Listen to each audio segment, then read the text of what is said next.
ਬਜ਼ੁਰਗ ਆਏ ਨੇ, ਸਾਲਾਂ ਤੋਂ ਦਵਾਈਆਂ ਖਾਂਦੇ ਸੀਗੇ। ਅਲਹਮਦੁਲਿਲਾ ਇਹਨਾਂ ਦੀਆਂ ਅਲਾਮਾ ਸੀਗੀਆਂ ਨਕਸ ਵਮੀਕਾ ਦੀ, ਤੇ ਇਹਨਾਂ ਨੂੰ ਦਿੱਤੀ ਏ। ਤੇ ਇਹਨਾਂ ਨੂੰ ਪੁੱਛਦੇ ਆ ਕਿ ਤੁਹਾਨੂੰ ਹੁਣ ਦਵਾਈਆਂ ਤੋਂ ਤੁਹਾਡੀ ਜਾਨ ਛੁੱਟੀ ਏ ਕਿ ਨਹੀਂ ਛੁੱਟੀ, ਕਿਵੇਂ ਤੁਹਾਨੂੰ ਸਕੂਨ ਹੋਇਆ? ਐਲੋਪੈਥਿਕ ਦੀ ਦਵਾਈ ਮੈਂ ਬੰਦ ਕਰ ਦਿੱਤੀ ਆ। ਜਿਹੜੇ ਦੋਸਤ ਕਹਿੰਦੇ ਨੇ ਨਾ ਮੈਦਾ ਦਾ ਯਾਨੀ ਕਿ ਕੈਪਸੂਲ ਸਾਲਾਂ ਸਾਲ ਖਾਣੇ ਪੈਂਦੇ ਨੇ, ਅੱਜ ਮੈਂ ਤੁਹਾਨੂੰ ਇੱਕ ਐਸੀ ਦਵਾਈ ਦੱਸਣ ਲੱਗਾ ਵਾਂ, ਹੋਮਿਓਪੈਥਿਕ ਮੈਡੀਸਨ ਨਕਸ ਵਮੀਕਾ। ਇੰਨਾ ਕਮਾਲ ਦਾ ਰਿਜ਼ਲਟ ਹੈ ਨਾ। ਸਾਰੀਆਂ ਦਵਾਈਆਂ ਅਗਰ ਮੈਦੇ ਦੀਆਂ ਇੱਕ ਸਾਈਡ ਤੇ ਕਰ ਦਿੱਤੀ ਜਾਵੇ ਤੇ ਨਕਸ ਵਮੀਕਾ ਇੱਕ ਦਵਾਈ ਸਾਈਡ ਤੇ ਕਰ ਦਿੱਤੀ ਜਾਵੇ ਕਿ ਪੇਸ਼ੈਂਟ ਫੌਰਨ ਤੁਹਾਨੂੰ ਕਹੇਗਾ। ਇਹ ਬਜ਼ੁਰਗ ਆਏ ਨੇ, ਸਾਲਾਂ ਤੋਂ ਦਵਾਈਆਂ ਖਾਂਦੇ ਸੀਗੇ। ਅਲਹਮਦੁਲਿਲਾ ਇਹਨਾਂ ਦੀਆਂ ਅਲਾਮਾ ਸੀਗੀਆਂ ਨਕਸ ਵਮੀਕਾ ਦੀ, ਤੇ ਇਹਨਾਂ ਨੂੰ ਦਿੱਤੀ ਏ। ਤੇ ਇਹਨਾਂ ਨੂੰ ਪੁੱਛਦੇ ਆ ਕਿ ਤੁਹਾਨੂੰ ਹੁਣ ਦਵਾਈਆਂ ਤੋਂ ਤੁਹਾਡੀ ਜਾਨ ਛੁੱਟੀ ਏ ਕਿ ਨਹੀਂ ਛੁੱਟੀ, ਕਿਵੇਂ ਤੁਹਾਨੂੰ ਸਕੂਨ ਹੋਇਆ?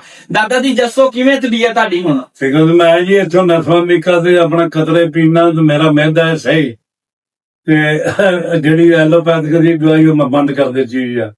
ਹੋਮਿਓਪੈਥਿਕ ਦੀ ਦਵਾ ਮੈਂ ਲੈਣਾ, ਉਹਦੇ ਨਾਲ ਮੈਨੂੰ ਆਰਾਮ ਹੈ ਜੀ। ਲਿਹਾਜ਼ਾ ਅਗਰ ਤੁਸੀਂ ਅਦਵਿਆਤ ਤੋਂ ਜਾਨ ਛਡਵਾਉਣਾ ਚਾਹੁੰਦੇ ਆ ਤਾਂ ਆਪਣੇ ਹੋਮਿਓਪੈਥਿਕ ਡਾਕਟਰ ਨਾਲ ਰਜੂ ਕਰੋ। ਤੁਹਾਡੀ ਅਲਾਮਤ ਦੇ ਮੁਤਾਬਕ ਜਿਹੜੀ ਵੀ ਦਵਾਈ ਬਣੇਗੀ ਉਹ ਤੁਹਾਡੇ ਉਸ ਅਜ਼ਾਰ ਨੂੰ, ਤੁਹਾਡੀ ਬਾਡੀ ਨੂੰ ਮੁਸ਼ਕਿਲ ਤੌਰ ਤੇ ਠੀਕ ਕਰੇਗੀ। ਇਹ ਨਹੀਂ ਕਹਿਣਾ ਕਿ ਦਵਾਈਆਂ ਲੇਟ ਖਾਣੀਆਂ ਪੈਂਦੀਆਂ ਨੇ, ਸਾਰੀ ਜ਼ਿੰਦਗੀ ਖਾਣੀਆਂ ਪੈਂਦੀਆਂ ਨੇ, ਐਵੇਂ ਨਹੀਂ ਹੋ ਸਕਦਾ। ਅਗਰ ਸਹੀ ਸਿਲੈਕਸ਼ਨ ਦਵਾਈ ਦੀ ਕਰਕੇ ਦਿੱਤੀ ਜਾਵੇ ਮਰੀਜ਼ ਦੀਆਂ ਅਲਾਮਤਾਂ ਦੇ ਮੁਤਾਬਕ ਤਾਂ ਫੌਰੀ ਰਿਜ਼ਲਟ ਆਉਂਦਾ ਹੈ। ਜਿਵੇਂ ਬਜ਼ੁਰਗਾਂ ਨੂੰ ਨਕਸ ਵਮੀਕਾ ਦੀਆਂ ਅਲਾਮਤਾਂ ਸੀ, ਨਕਸ ਵਮੀਕਾ ਦਿੱਤੀ ਹੈ ਤਾਂ 5-10 ਮਿੰਟਾਂ ਬਾਅਦ ਇਹਨਾਂ ਨੇ ਕਿਹਾ ਮੈਨੂੰ ਡਕਾਰ ਵੀ ਨਹੀਂ ਆਉਂਦੇ, ਮੇਰਾ ਸਾਹ ਵੀ ਸਹੀ ਹੈ, ਮੇਰੇ ਮਿੱਦਾ ਦਾ ਜਿਹੜਾ ਫਾਰਾ ਜਿਹਾ ਹੁੰਦਾ ਸੀ ਉਹ ਵੀ ਸਹੀ ਹੈ। ਲਿਹਾਜ਼ਾ ਅੱਜ ਹੀ ਆਪਣੇ ਡਾਕਟਰ ਨਾਲ ਰਜੂ ਕਰੋ ਤੇ ਦਵਾਈਆਂ ਤੋਂ ਜਾਨ ਛਡਵਾਓ।